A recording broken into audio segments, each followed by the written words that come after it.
Huso is a restaurant at the back of a caviar store in New York City.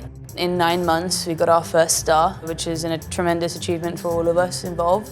I'm the head chef, therefore my role is making sure the kitchen is running, everyone's doing what they're meant to be doing and doing it correctly. We change the menu seasonally according to the solstice, so we're not even at our 1-year mark and we're on our 5th menu. So it's constant R&D, it's constantly a chef coming up with ideas, me facilitating how to make those ideas come to life.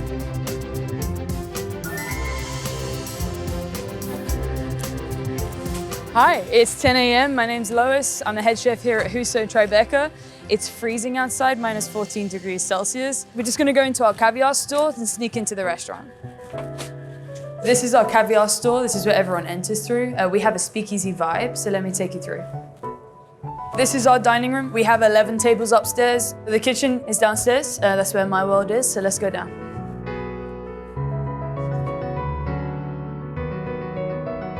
As the first job of my day, when I come in, I like to just check one of our most valuable deliveries that we get in this restaurant, which is our caviar. We have our osetra, and we also have our beluga. Caviar is eggs from a sturgeon. We use it in this restaurant as something to enhance our dishes. I think it's a great seasoning as well. As you can see visually, they do look quite different. This is the beluga. It has a gray tone to it and a little bit lighter color. And then we have the osetra here, which has a little bit of a green tinge to it. And you can definitely see the structure of the egg a lot better. Beluga is, you can't get it anywhere else in the United States of America unless it's from Marquis, who is the company that we are associated with. It was nearly extinct. We took it on and we nurtured that species and brought it back to life. And because of that, we earned the right to have them under our name. So that's something that we're extremely proud of. The fun thing about the name of the restaurant is that the scientific name for beluga is Huso Huso. So it kind of ties everything together. You just want to always use a mother of pearl spoon so you're not damaging any of those eggs. So on a metal spoon, the sharpness of the edge can really break all the eggs and make all of the inside ooze out. The mother of pearl spoon is a lot softer and it works more with the eggs than against the eggs. What I like to do is put it on my hand just so I can really inspect in the light each individual egg. This seems to all the way down be pretty stunning. And then the best part of the job is I get to taste beluga. The osetra here, so this is the one that we have on the menu every day, and it can also be an add-on to extra dishes if the guest wishes. Seems like a really good batch today. It's harder to pop them in my mouth because they have way more structural integrity, which is exactly why we use it on the menu, just as our standard caviar. It just holds everything up a lot better. The flavor definitely on the saltiest side this time, so we will have to adjust a few of our dishes just to make sure that everything's harmonious. Now that all this is done, we can move on to the next task. Now it's time of the day to do the tuna. This is for our first course of the tasting menu. It's served cold as a tartare with osetra caviar, and we also have a smoked sturgeon bavois on top.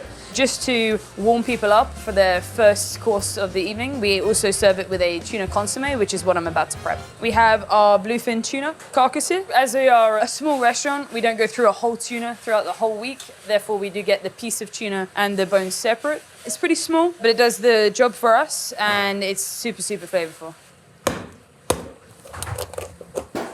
So the smaller we cut it up into pieces, the more surface area we're gonna get for the caramelization around the outside, and that equals more flavor for us in our consomme.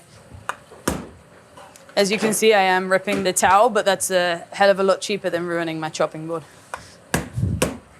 These towels, we actually have a little bit of a rule with the chefs that they have 5 towels a day, which from where I come from, that's very, very generous. But it's just to make sure that they're more disciplined in their cleaning down and a little bit more thoughtful in how they get around the jobs of the towels. If you need 6, you gotta come ask me very nicely and hope I'm in a good mood. So it's gonna go in the oven. We're gonna put a little bit of oil on it to really encourage that manner of reaction. Super hot oven, about 450 degrees Fahrenheit. We are gonna get the base ready. So we're gonna slice up some onions, some fennel. So for the charred ones, we just cut those in half. They will go straight on the flat top on some foil. And these other ones we just slice super thin. When you are cooking something so delicate as a fish, especially for a consomme, you want everything really finely sliced, so everything cooks super, super quick. That means that you're not gonna get that stewed, bland flavor. You're gonna get super light, fresh, some tuna consomme. I started cooking when I was 15 years old professionally. I've been cooking my whole life. I told my dad I wanted to be a chef when I was 4 years old, and that I wanted one restaurant in London and one restaurant in New York City. So we're getting there on the dream. I love sports in general as a person. I love the competitiveness, the drive to succeed at something that may seem somewhat impossible. And I'm not that athletic, so cooking is my thing. And if you want to be in the sports world of cooking, it's in Michelin. So I'm just going to put a little bit of oil on here just so it doesn't stick. If we don't do that, then you're going to get all the great caramelization and flavor is going to stick onto the foil. If you were to put it in a pan, the heat would have to go from the stove through the pan to the onion. You're not going to get that dark caramelization. So if you stick it straight on the flat top, this is called the bullseye of the stove. This is where it gets the hottest. So I'm just going to move it around until I get the perfect color all the way around. And that's really going to intensify that flavor. They're starting to really get that color there, as you can see. Right now, I'm just going to sweat down these onions. Yeah, you got a towel for me? Thank you. Just gave up one of his towels? Yeah. That's the perks of being a head chef. Everything at your disposal. I'm gonna hand this over to the meat chef and he's gonna finish it off for me. So now it's time to do the cold part of the first course. So that is our tuna tartare. So we have our ikami-saku. This is the upper loin of the tuna itself. This type of tuna is super lean. We're gonna cut it into quite a thick steak. Our dish consists of a pounded little puck on top, which is a really lovely presentation side. And then we also have the dice at the bottom. I lay these out. So this is where we get our anger out. Very gently start to pound it. And when you're pounding, you don't want to just press down because you're just hitting one part of the fish. You want to pound and push out so you're really like encouraging it where to go. So we're just going to fold it up like that. Going to go put that in our freezer and let that freeze up before we punch it into little pucks. And now our pucks are ready to punch out, nice and frozen. If you cut it too warm, your ring punch is not going to go through and have a really lovely, perfect cut. You're going to have some little rips and tears, which is obviously not Michelin worthy. I'm going to take the trim here, mince this up so it has a different texture. That gives an almost like a chutoro type of feel to the mouth, like a fatty texture. And then we're going to have the lean dice. So you have two different textures there when you're biting into it. Next, we're going to put in is finger limes. So these, just like caviar, they pop in your mouth, obviously a lot more acidic. Gives a really exciting feel to it. It's like, because every bite you're popping with different acidity levels. These are pretty expensive, so it's really important that we get every single piece out. We get our tweezers and we just pick through, making sure we get every single seed out.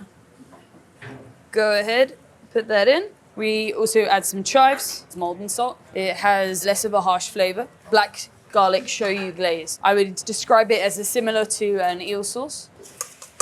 As I've been seasoning this, I always keep in the back of my mind that this is served with osetra caviar. So that's where I need to really take in the fact that it doesn't need too much salt right now because we're adding that salt layer then. So this is all done. Just before service, we start dressing them, making them super pretty for the guests. Now's the time of the day that I can go into the office and do my invoices. Just have to wade through the jungle. Every day, the invoices come in. I check the prices, I check the quantity, then I just scan them on my phone. And then I have to send those to two different places. One is to our accounting team in Miami. And then also I have to upload it to Toast so it can go on my inventory. So my food cost is great. After the invoices, the DOH side of things, so that's the Department of Health. So we're getting up to 1 year of opening this restaurant and we haven't had an inspection yet. So any day it can happen. So I'm just gonna go to the fridge and the freezer right now, just have a look around the kitchen as well, just to make sure everything's in tip top. What I'm looking for is all of the seafood at the bottom, any raw proteins at the bottom as well. And then we build it up going from ready to eat at the top. For example, if I was to move this chicken up next to our English muffins here, that would be a huge no-no. That would be at least 10 points. If you fail an inspection, that is pretty much closed down at the restaurant. Just to make sure that I am set myself up for success, we do hire someone to come in who is an old inspector. She has 20 years experience. She comes in, she tells me everything I'm doing wrong. She comes back the next month, she tells me everything I'm still doing wrong. And then the goal is after 2-3 months that we're Perfect, ready to go. My team are pretty well rehearsed in how I like things, so we're looking great in here, and if we have an inspection, I feel pretty confident about it. Now we're gonna prep the beef en croûte. This beef is a terrace major cut, so it's known as the petit filet. So there is 2 pieces in the whole cow, which makes it a little bit more desirable to have. This is the final savory course before you head into the desserts. With it being a beef en croûte, it's quite decadent. It's also served with a sauce périgord, which is a truffle sauce. We are gonna wrap the Wagyu in the pancetta. Even though it will be wrapped in pastry and no one will see it, it's important for us to keep the techniques of everything looking nice. So what I am doing is making sure that this meat side here is always on the same part, because that's gonna be my outside. So when I roll that, it's gonna be the most beautiful layering on the other side. How we encourage the pancetta to stick to the Wagyu is that we use a GS, which is the chef's term for meat glue. Just a very light sprinkle just encourages it to make sure everything sticks together. Really important that we wrap it super tight, just to encourage the sticking even more. It's easier when you get another piece of cling film to help with the friction. And we just roll it until it's in a perfect cylinder. A pet peeve of mine is people not cutting the little tails off. It upsets me immensely. We just need to give it some time for the glue to activate. In that time, we're gonna get the pastry ready. So we egg wash the inside to make sure that everything is one whole structure and nothing's peeling away from each other. Our meat that's completely stuck together here. So we're gonna put that in the pastry and we roll it around until the seams, they meet there. We egg wash it first. We let the whole of the egg wash dry. Whilst we're doing that, we do all of our braids. Every single guest gets a braid on each of their portions. It's quite labor intensive, but it's pretty striking when it's on the plate, so it's definitely worth it. Some of the male chefs seem to have a bit of a problem with this task, but the female chefs seem to smash it out. This is honestly one of my favorite tasks that I've been given in this kitchen. A lot of other people can't do it, and I like to do stuff that other people can't do. It's a little bit different to braiding hair. You've got to be a little bit more careful with it, obviously because it rips, but just remaining super tight with the braid itself. Since they could unravel in the oven, we like to just give them a little press down at the end, just to make it a little bit more secure. Another thing that makes it look a lot nicer is making sure that the grain of the braid is coming the same way every single time. So that looks like a pretty great one. So we're gonna go put that in the freezer to firm up before we put it in the oven. So now it's the time of the day where I prep the scallops down. So these are live in-shell scallops. This is one of my favorite jobs to do. Pretty much throughout my career, wherever I go, I try and make it my responsibility. And in past restaurants where I've worked, it's definitely been a bit of a gateway to the more senior members of the team of racing who can do it fastest and the most precise and the best. We have a flat side of the shell and we have a rounded side. The flat side is where I want to keep my knife against. That's why I use a flexi knife. I'll flex it against there and I'll push down to try and scrape everything out. This is what we call the skirt, and then we have the roe underneath. The roe is edible. We're gonna keep it for a later date to use it, dry it out and make some powder with it. You flip the skirt around, you just tease the scallop out with your knife. Look it out. So this dish is one of the guest favorites at the moment. It's a celebration of sunchokes. We serve it with a salt-baked sunchoke puree. We also have pickled and roasted sunchokes, and we make our own sunchoke caramel with that. So that's something that is really special because I learned it through a mistake. I over-reduced the consommé one day and I made caramel, and I decided to keep that in my repertoire and try and use it, and it's made it onto the menu today. When we're packing away scallops, there's a few things to check for. Naturally, there is a muscle on the left-hand side of the scallop itself. As you can see here, we have a flat side to a rounder side. We like to put the flat side on the side of the container, and then you just match that, the flat side on the left. Sorry, Chef, can I get a taste? Yeah. You need more salt. I feel like I'm constantly getting spoon-fed all day, which is part of the job and not a bad part of the job, especially with food like this. But one of my roles is to taste every single thing that is prepped throughout the whole day and make sure it's up to the standard.